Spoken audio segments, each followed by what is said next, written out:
¿Qué pasa si en la Constitución se incorpora un tratado internacional que dice que el hombre desde la concepción hasta la muerte tiene derecho a seguir viviendo y su vida es sagrada y merece respeto? Y que quitar la vida de un ser humano inocente es un delito. Y está en la Constitución. Pero sin embargo los políticos, haciendo un congreso, una asamblea, sacan en el Código Penal la cancelación del derecho a la vida y, por ejemplo, mandan a que se practiquen abortos en los hospitales públicos. Con lo cual, el médico está frente a la misma conducta teniendo dos normativas distintas. La Constitución que garantiza el derecho a la vida y el Código Penal que le dice al médico que si no practica lo que la chica le está pidiendo, va a ir preso.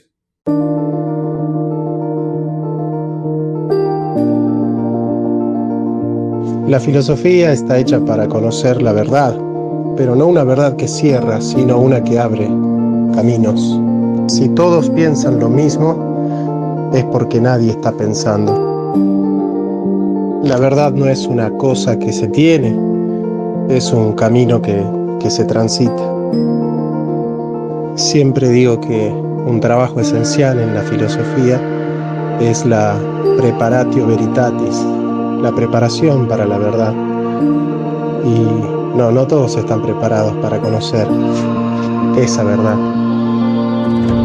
Dice Heidegger que el hombre es sein zu Tode, ser para la muerte, pero nadie puede habitar plenamente su muerte si no aprendió a habitar plenamente su vida.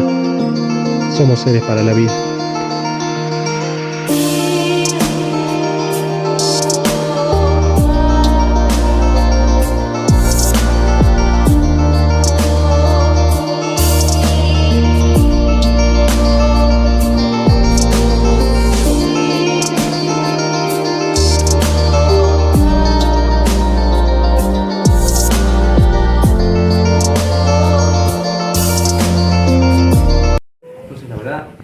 De muchas maneras. ¿Cuál es la verdad fundamental del derecho? La verdad óntica.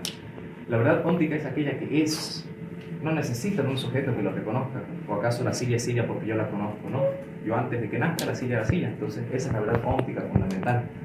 La verdad epistemológica es la adecuación del sujeto con la cosa. La adecuación del sujeto con la cosa. El pensamiento con la realidad específica. El derecho tiene que reconocer los problemas sociales, culturales que tienen las personas y los grupos sociales. Y también está la verdad lógica.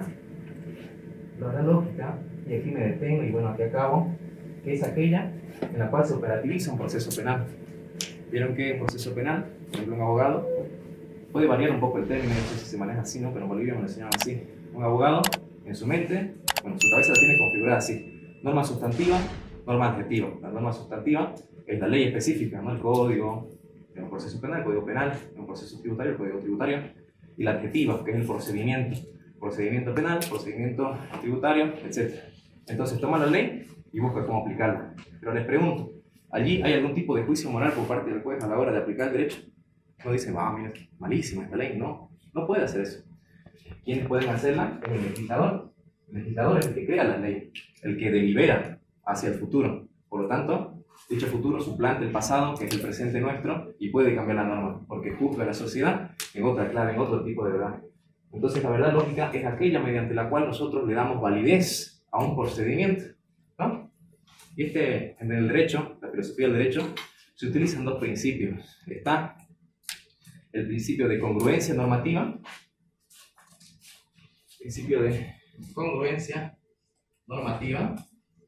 y el de jerarquía normativa. A través del principio de congruencia normativa nosotros podemos dilucidar si hay alguna contradicción, alguna antinomia entre normas. No debería haber, es decir, se entiende que todo texto normativo, jurídico, todo el ordenamiento jurídico no tiene que tener contradicción. Y si lo hubiese, se apela al principio de jerarquía normativa. Hay una ley que dice matar, pero la Constitución dice no matar. ¿A quién hacemos caso? A la que tenga mayor rango, ¿no? Y así discurre la verdad lógica, porque la verdad lógica busca validez. Y ahora sí, tercera vez que digo que acabo y ahora sí acabo. Termino con esto. ¿Saben qué es un silogismo? Silogismo es una forma de argumentar de tal suerte que utilizamos proposiciones y se llega a una conclusión. Entonces decimos así: todos los chilenos son hermosos. Son hermosos, esto es verdad, no me lo va a negar nadie. Todos los chilenos son hermosos. Guillermo es chileno. Sí, pues.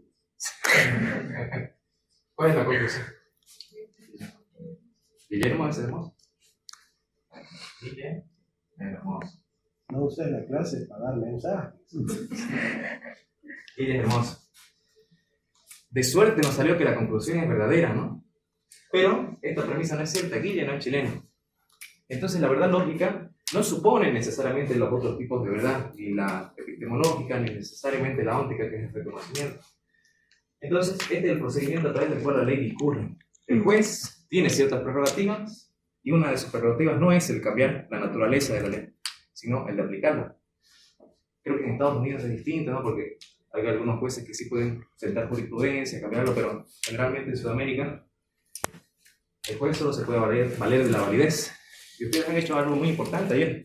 Votaron consejeros constitucionales, así le llaman, ¿no? En Bolivia son constituyentes. Esos son los que van a modificar la Constitución. Y en la Constitución no solo se expresa la validez, sino la verdad, la realidad de una nación. Así que yo estoy muy contento, espero les vaya muy bien en ese proceso y bueno, muchas gracias.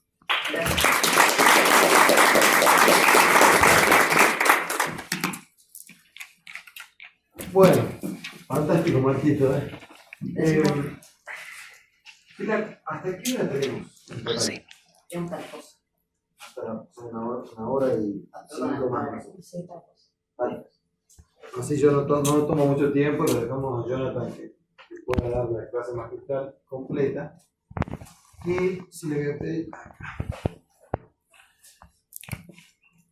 voy a decir algo un poco más concreto y voy a tratar de ir un poquito al hueso de lo que estaba acá hablando Marcos. Es decir, vamos a ver que la realidad, como la ve un filósofo, es muy diferente de como la ve un abogado, pero que es necesario entender una correlación en todas las diferentes facetas que hay en la realidad. Hace rato la profesora Pilar estaba dando un ejemplo respecto de la ropa, ¿no? Del modo de vestir. Eso, para nosotros, podría hablar de lo que se llama, por ejemplo, estética. ¿Sí? Es un modo de ver la realidad, ¿no? Nosotros lo vemos a través de cómo son las cosas, si son bellas o no son bellas. ¿Sí? ¿Son bellas las cosas? ¿No son bellas? Es una buena pregunta para poder hacer filosofía estética, por ejemplo. Pero esto está basado en otro aspecto de la realidad. ¿Sí? Y esto responde muchas veces, dependiendo de qué tipo de filosofía o dónde estemos parados nosotros, por ejemplo, en el orden. ¿Sí? En el orden. Una filosofía realista diría, lo bello es aquello que está bien ordenado. ¿Sí? Aquello que es simétrico, por ejemplo. Hay cosas que son bellas, que son simétricas, que están bien ordenadas. Hoy, ustedes ven que ese es el concepto de belleza. ¿Entienden que lo ordenado es bello? ¿Lo entienden o no? ¿Lo ven o no? ¿Cómo es en la sociedad? No ustedes particularmente. Tratemos de hacer un análisis sociológico y que vean ustedes qué es lo que notan cuando una persona vieron que hay ciertas reglas de etiqueta. Dice, bueno, mira, si usas algo rayado, no te pongas algo estampado al mismo tiempo porque queda mal, digamos, porque no sería ordenado. ¿Me explico? ¿Esa regla de etiqueta hoy se respeta? No, es como que hoy, bueno, vos haces lo que vos quieras, tenés total libertad. O sea, la estética puede estar en el orden o en el mismo desorden. ¿Sí?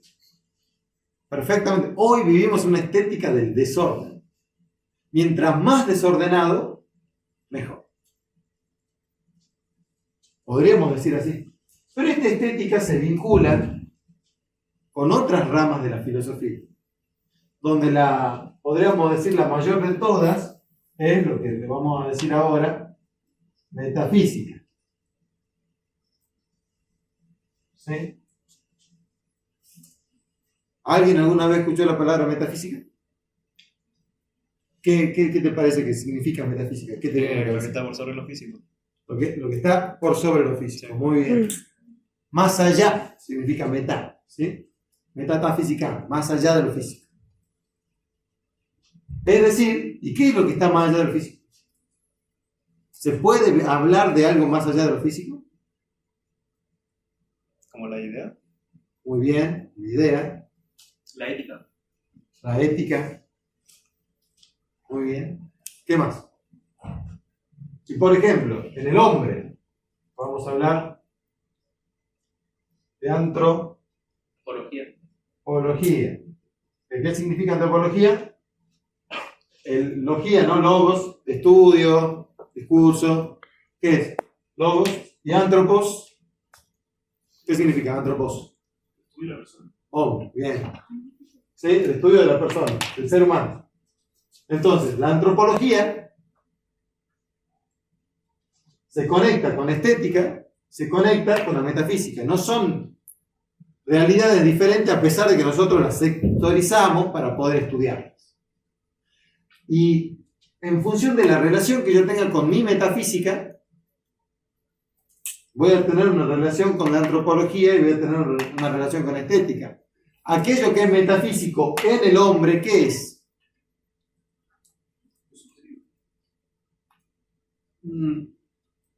¿Qué podría ser lo metafísico en el hombre? La dignidad. ¿Cómo? La dignidad.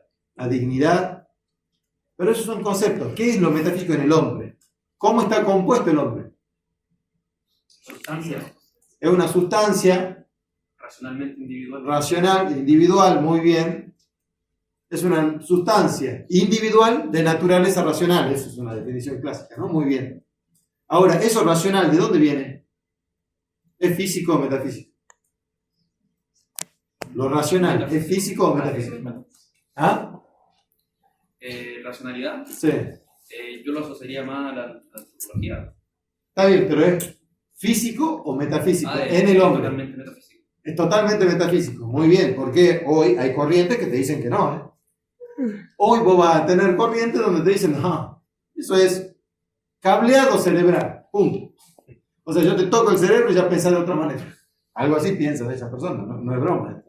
Eso es cientificismo, ¿no? Puramente lo que se llaman hoy las neurociencias, el boom de la neurociencia. Ustedes van a ver libros de todos los colores de neurociencia hoy, porque está de moda. Pero la antropología tiene, claramente, acá puede haber muchas teorías, ¿no? Hay muchas teorías. Nosotros seguimos una que es la persona humana es la unión de alma y cuerpo de manera integral. Es decir, tenemos nuestro aspecto corporal, físico, y nuestro aspecto metafísico integrados en una unidad concreta. Hacemos hincapié en que están integrados, ¿por qué? Porque hay gente que dice que no están integrados, ¿sí? Al estilo platónico, ¿sí? El ser humano es una alma presa en un cuerpo, por ejemplo, ¿sí? Pero no, nosotros decimos que están integrados. Somos una persona humana mientras esa integración se mantenga. Entonces, alma y cuerpo.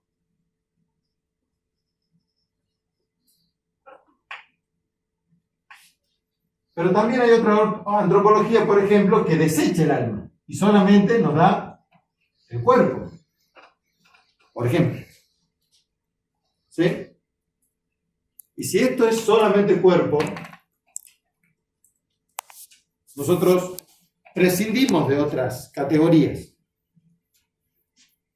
¿Y dónde va a estar, por ejemplo, ¿no? La felicidad cuando yo solamente tengo cuerpo? ¿Dónde va a estar? Si ustedes piensen como un ser individual, corporal, puramente corporal, ¿dónde van a encontrar la felicidad? ¿Dónde? ¿En el qué? Si te hace frío, en un abrigo, ¿sí? ¿Dónde más? Si tenés necesidad de comer, en el alimento, en el gozo. Básicamente sería el goce. ¿Me explico? Si yo gozo corporalmente, que solamente lo tengo que tocar, es solamente algo. Es más fácil para mí, ¿sí? De poder ser feliz, entre comillas. Y eso no es lo que nos venden hoy. ¿Cómo ustedes piensan que tienen que llegar a la felicidad? ¿O cómo se piensa hoy? Muchos piensan que tienen que llegar a la felicidad. ¿Comprando? Teniendo el último, claro, comprando cosas materiales que satisfagan aspectos materiales de la persona. Y solamente eso. ¿No lo vemos así? Incluso, les diría, incluso los que son más de pensamiento comunista, izquierdista, piensan lo mismo. O sea, piensan resolver el aspecto humano de manera materialista. ¿Me explico? Ese es, por ejemplo, el materialismo histórico. ¿Sí? Entonces nosotros vamos a entender que la metafísica es una ciencia que piensa más allá de lo físico. Y que piensa, yo les voy a dar una definición así muy... Piensa en la realidad. La metafísica es la ciencia que piensa en la realidad. Pero la realidad en todo su espectro. No solamente en lo físico, sino en todo su espectro. De la metafísica yo voy a tener una antropología, voy a tener una estética, voy a tener una ética. ¿Sí? Hay lógica. Y todo esto está vinculado. Todo está vinculado. ¿Sí? Lo pongo así, pero podríamos ponerlo como en un círculo y todo vinculado. Porque depende de lo que yo piense de la realidad, va a depender mi antropología. Si yo pienso que en realidad no hay algo que no sea corporal, que todo es, vamos a usar una palabra, fenoménico, o sea, que todo es aquello que se me aparece, voy a obrar de una manera. Ahora, si yo pienso que si hay otra realidad, que hay algo que está más allá de lo físico, de lo fenoménico, voy a obrar de otra. ¿Me explico? Sí. Cabe distinguir. Por ejemplo, igual muchos filósofos se han golpeado en la cabeza durante toda una decena de años ¿Sí? con respecto a este tema. Por ejemplo, se podría mencionar que, no sé, Spinoza menciona que sí hay algo más fenoménico, por así decirlo, que Muy sí bien. existe como una sustancia que al fin y al cabo te crea. La Perfecto. gente piensa lo mismo. Pero si uno le pregunta ya a otros filósofos más contemporáneos como Thomas Hobbes, él te decía, mira, todo aquel que no tenga cuerpo, no tenga un aspecto material, no existe.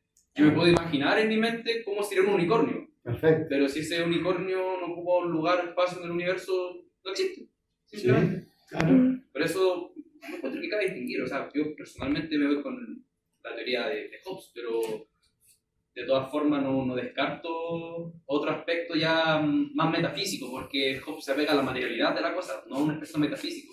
Es un material, claro, exactamente. Bueno, Spinoza, por ejemplo, pone a Dios en la naturaleza. Sí, como Eso fuente, sí, como fuente de... Claro, básicamente, digamos, está haciendo eso, ¿no? Eso se llama panteísmo. Nosotros no pensamos así, como grupo. Somos realistas, no ingenuos, porque conocemos que la realidad es compleja, y le buscamos un fundamento. El fundamento no lo podemos encontrar en la misma materialidad. O sea, ese fundamento no lo podemos encontrar en su misma materialidad. Ella no se puede haber dado la materialidad, la materia, la naturaleza, todo lo que existe, el universo, no puede haberse dado su propio fundamento. ¿Me explico? Ustedes no son sus propios fundamentos. Ustedes tienen un antecedente, son sus padres, etc. ¿Me explico? Entonces nosotros no pensamos de esa manera. Pero cabe aclarar que, claro, viene muy bien el ejemplo porque hay filosofías en otro sentido. Y ese es el debate que nosotros venimos a dar. Y volvemos a recordarles. Yo lo que quiero es recordar algo acá. Ya lo dejo Jonathan.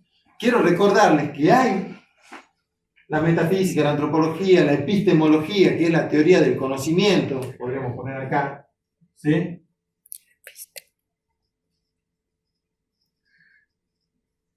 Es la teoría del conocimiento, si puedo o no conocerla, porque una cosa es que exista en la realidad y otra cosa es que la pueda conocer, que el hombre la pueda conocer. Entonces, todos estos aspectos forman parte de lo que nosotros hoy vivimos. Entonces, cada fenómeno que se da en la sociedad tiene un impacto o fue de alguna manera condensado en la mente de todos estos filósofos y la gente vive bajo una filosofía puntual. Hoy nosotros vivimos, a mi entender, en un materialismo concreto. Y nos olvidamos de la metafísica. Es más, o sea, queremos vivir, la otra vez hablamos con un filósofo chileno, estamos viviendo la muerte de la metafísica.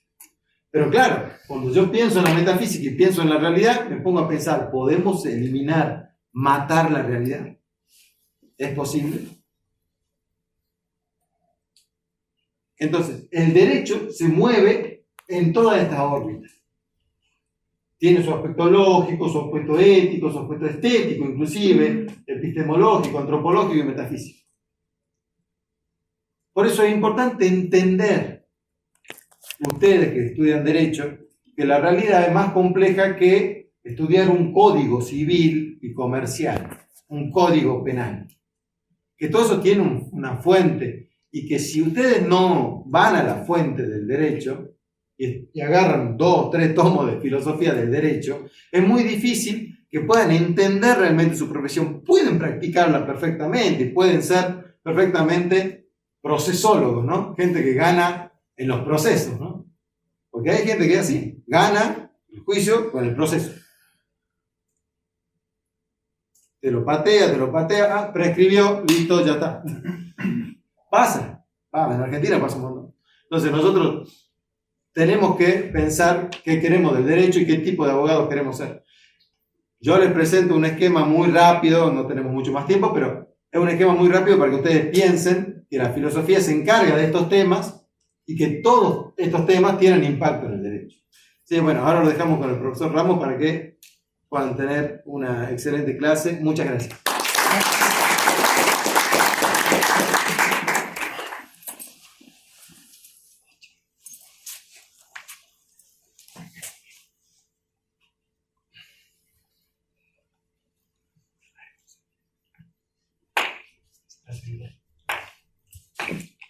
Bueno, veamos si tenemos tiempo. Hablemos un poco de la lógica y el principio del derecho. La lógica y el principio del derecho, ¿no? Y voy a retomar la pregunta que hacer, ¿qué es un abogado? El abogado es un técnico que conoce un artículo y lo aplica al artículo, conoce el artículo y lo aplica. Eso hace un técnico. Un técnico agarra un manual de la licuadora, conoce el manual de la licuadora y arregla la licuadora. Conoce el manual y arregla el manual. Es un técnico. Y hoy las carreras de derecho están hechas para que ustedes sean un técnico. Pero ustedes estudian ciencias, ¿no es cierto?, jurídicas. Pero ¿son científicos o técnicos? ¿Cuándo es que un abogado deja de ser un técnico y se convierte en un intelectual? Yo vengo de un país donde los abogados en el siglo XX eran intelectuales. Los libros de filosofía se escribieron en gran parte por abogados, porque eran intelectuales. No eran gente que se memorizaba artículos y lo aplicaban, memorizaba artículos y lo aplicaban. Un abogado se pregunta qué es la verdad, qué es la justicia. ¿Tengo que defender la justicia o tengo que hacer plata con la ley? Todo el tiempo se van a enfrentar con su verdadera vocación y oficio de decir, ¿qué es un abogado? Frente a cada proceso va a venir la pregunta, ¿y para qué estudié Derecho yo? ¿Para qué estudié Derecho? ¿Para defender la justicia o para hacer plata y para tener poder? Y la filosofía es justamente la cura de la mediocridad. La filosofía nos cura de esa vida superficial, de esa vida mediocre, que es estar disuelto en la inmediatez. Y nosotros necesitamos que los abogados de mañana sean gente más profunda. No sean burócratas del Estado. ¿Sí? Que el Estado, el gobierno de turno le diga, miren, nosotros necesitamos que ustedes defiendan estos principios. Y ustedes dicen, bueno, como yo soy un burócrata del Estado y yo no tengo mi cabecita para pensar, yo voy a hacer lo que diga el presidente, voy a obedecer lo que manda el ministro, voy a ejecutar las órdenes de los jueces sin crítica, sin cuestionamiento, y voy a aceitar el sistema corrupto judicial. Un sistema de clase, por ejemplo, ¿no? Porque si hoy tenés dinero, vas a tener justicia, y si no tenés dinero, probablemente no tengas justicia, ¿no? Entonces, todo el tiempo en el derecho se van a preguntar sobre el principio del derecho. Y para ser inteligentes, sobre la lógica del derecho. Marcos habló de la lógica y la jerarquía normativa. La lógica normativa reza que no pueden ser válidas dos normativas contradictorias sobre la misma conducta. Sobre una misma conducta, vos tenés dos normativas de distintas jerarquías. La Carta Magna, que es la Constitución Nacional, las que hacen operativa la Constitución Nacional, que es el Código Civil y el Código Penal, y después las leyes locales y los artículos que hacen aplicables, ¿no es cierto?, el Código Penal y el Código Civil. Ahora, ¿qué pasa si la Constitución a mí me garantiza desde la concepción hasta la muerte el derecho a la vida?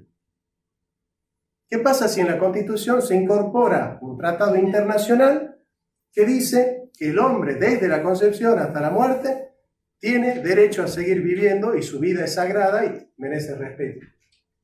Y que quitar la vida de un ser humano inocente es un delito.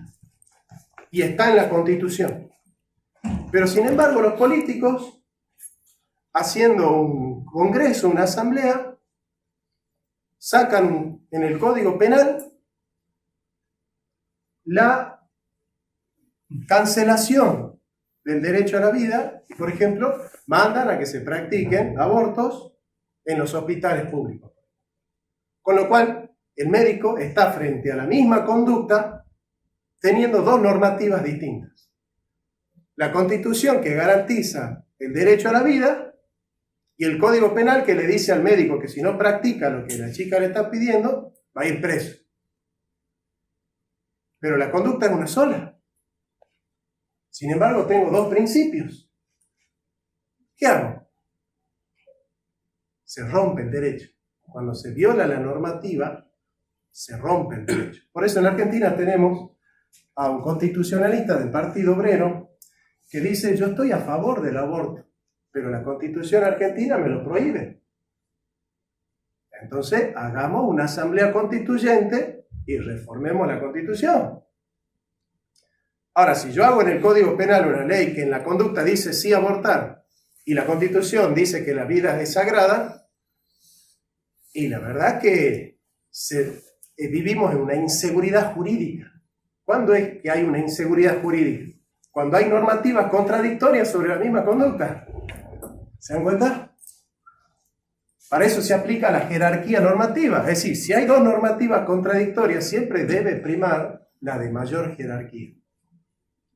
Si no me equivoco, en Argentina el aborto fue legal un tiempo, el año pasado, si no me equivoco.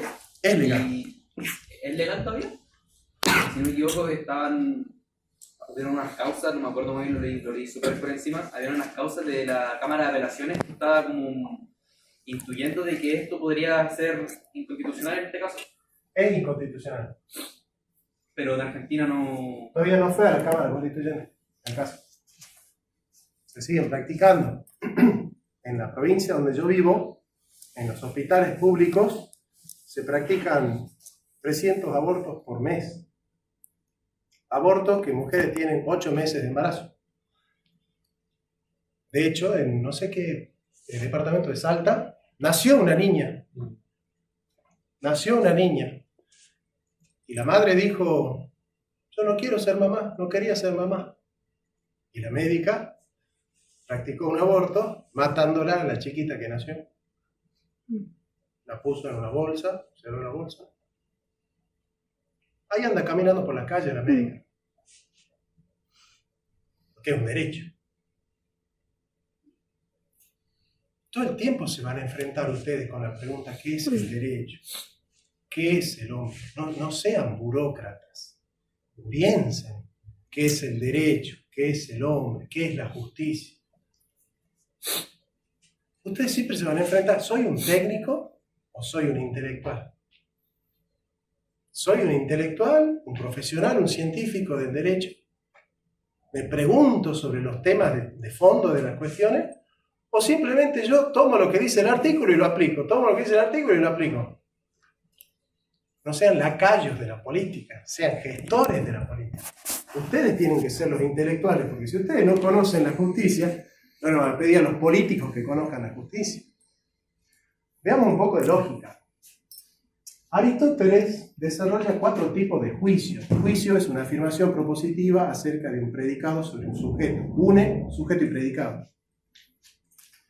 Hay juicios de tipo A, de tipo I, juicios de tipo E y juicios de tipo O. Entonces vamos a poner en la lógica de Aristóteles el derecho para hacer inteligible las 2 ramas del derecho y los 2 principios del derecho. El juicio de tipo A es universal positivo. ¿Cómo reza la lógica del juicio universal positivo? Todo S es P. S es sujeto, P es predicado. El juicio de tipo E es particular positivo. Y reza así: algún S es P. Esa es la afirmación del juicio de tipo I, particular positivo. El juicio de tipo E es universal negativo. Entonces, ¿cómo debería rezar? Si el positivo es todo S es P, el negativo, ningún S es P.